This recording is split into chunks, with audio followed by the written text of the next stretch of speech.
Benvenuti o bentornati cari ascoltatori di Story Crime. Il caso di oggi è sempre un caso italiano, ma è un caso risolto. Oggi vi racconto il caso di Nadia Roccia. Siamo a Castelluccio dei Sauri, un piccolo comune di circa 2000 abitanti in provincia di Foggia, in Puglia. Le protagoniste di questa triste storia vivono proprio in questo piccolo comune, dove la gente si conosce e dove non succede mai nulla. Le protagoniste sono tre migliori amiche: Nadia Roccia, Anna Maria Botticelli e Maria Filomena Sica, detta Mariena. Le tre si conoscono fin dai tempi dell'infanzia. All'epoca dei fatti sono già diciottenni e studentesse al quinto anno delle superiori dell'Istituto Magistrale Poerio. Il pomeriggio del 14 marzo 1998 le tre amiche si incontrano nel garage della famiglia di Anna Maria per studiare insieme. La sera però succede qualcosa. Anna Maria e Filomena si presentano a casa di Nadia e riferiscono alla madre che Nadia nel pomeriggio aveva accusato un malore e che le aveva mandate a comprargli delle patatine. Ma al loro ritorno il garage era chiuso dall'interno. Bussarono ma nessuno rispondeva. Quindi preoccupate hanno appunto avvisato i genitori. A sto punto i genitori di Nadia seguirono le amiche al garage. Bussarono e ribussarono, con forza. Ma nulla, Nadia non rispondeva. Forzano la porta e all'interno di quel garage per terra c'è il corpo senza vita di Nadia Roccia, con una corda stretta al collo. Posso solo provare a immaginare il dolore e la disperazione dei genitori di Nadia in quel momento. Comunque chiamano i soccorsi e la polizia. Appena arrivati i soccorsi, trasportano il corpo di Nadia in ospedale, ma per lei ormai non c'era nulla da fare. Era già morta da un po' di tempo. Nel mentre gli agenti perquisiscono il garage, sotto la scrivania trovano un biglietto scritto a macchina, ma firmato a penna da Nadia. Il biglietto riportava che Nadia si è suicidata perché è innamorata segretamente dell'amica Anna Maria e che il suo sentimento non era ricambiato e per questo si sarebbe tolta la vita. Sembrerebbe che Nadia si sia suicidata, ma qualcosa non torna. La presunta lettera, essendo scritta a macchina e non a mano, destò subito sospetto, perché non confermava che era stata appunto Nadia a scriverla. Poi perché perdere tempo a scrivere una lettera da Dio a macchina e firmarla a penna? Ma un'altra cosa che fece sospettare gli inquirenti è il fatto che il corpo di Nadia e la corda del cappio erano a terra. E poi non c'era nessun appiglio dove Nadia avrebbe potuto attaccare la corda. Quindi come si sarebbe suicidata Nadia? In più, chi la conosceva riferisce agli inquirenti che Nadia non vedeva l'ora di diplomarsi e trasferirsi altrove. Non aveva dato nessun segnale che voleva togliersi la vita. Dopo un po' di tempo, i risultati dell'autopsia arrivano e confermano che Nadia non si è suicidata, impiccandosi, ma che Nadia è stata uccisa strangolata. Allora i carabinieri interrogano le due amiche di Nadia, Anna Maria e Filomena. In più perquisiscono le loro stanze e piazzano delle microspie. E durante la perquisizione delle stanze, appunto, trovano del materiale satanista. Nel mentre le ragazze, ignare di essere intercettate, vengono ascoltate mentre cercano di mettersi d'accordo per sviare le indagini. A sto punto gli inquirenti non hanno più dubbi.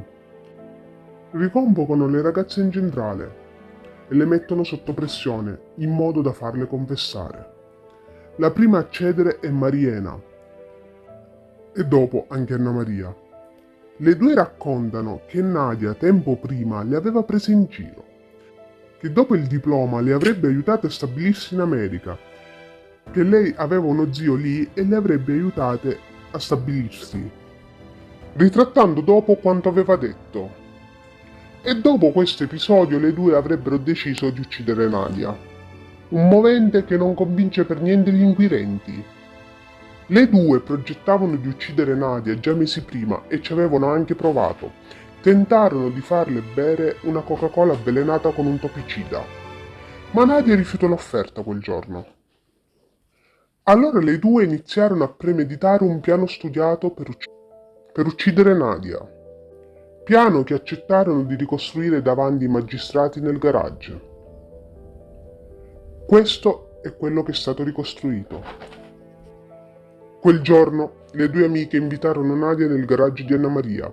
Lei arrivò verso le 17 e verso le 18:45, dopo un segnale fatto da Anna Maria, Mariena aggredì Nadia strangolandola con la sua sciarpa attorno al collo, mentre Anna Maria cercava di tenerla ferma. E quando Nadia smise di lottare e cadde a terra, Anna Maria le mise uno specchietto davanti al naso per vedere se respirasse. E dopodiché sistemarono la scena simulando il suicidio, legando la corda attorno al collo e scrivendo a macchina il biglietto. Biglietto che Anna Maria giorni prima con una scusa fece firmare a Nadia dicendo che voleva fare esaminare la sua calligrafia da un suo amico grafologo. Tutto questo ricostruito dalle due in un modo freddo e distaccato e senza mostrare alcun segno di rimorso. Ma perché uccidere Nadia? Si ipotizzò la possibilità che le due avevano ucciso Nadia per un rituale satanico, dato che nelle loro stanze erano stati trovati oggetti satanici.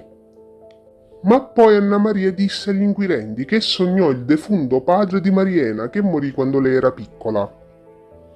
E gli era venuto in sogno dicendogli che doveva uccidere Nadia come sacrificio per avere loro un futuro roseo. A sto punto le ragazze vengono arrestate e i magistrati ordinano una perizia psichiatrica su entrambe.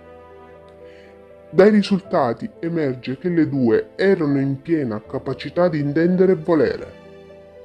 E mentre aspettavano di essere giudicate, le due fanno in tempo a diplomarsi. L'8 febbraio 1999 Anna Maria e Mariena vengono condannate all'ergastolo in primo grado e la difesa ricorse in appello e a un'altra perizia psichiatrica, nella quale venne diagnosticato un disturbo dissociativo della realtà. Il 22 maggio 2001, al processo d'appello, il pubblico ministero Antonino Mirabile ipotizzò che tra Anna Maria e Mariena esistesse un legame omosessuale e che la povera Nadia era diventata, tra virgolette, un ostacolo, un terzo incomodo, e che per questo l'avrebbero uccisa. Le due ragazze vennero condannate a 25 anni di reclusione e 2 mesi dopo la Cassazione annullò la sentenza senza rinvio. Il 10 febbraio 2003 la pena venne ridotta a 21 anni per entrambe, per patteggiamento. Maria Filomena Sica venne rilasciata nel 2013 per buona condotta. Invece Anna Maria Botticelli, pochi mesi dopo la condanna, venne rilasciata a causa dell'aggravarsi della sclerosi multipla, da cui ne soffriva già da bambina.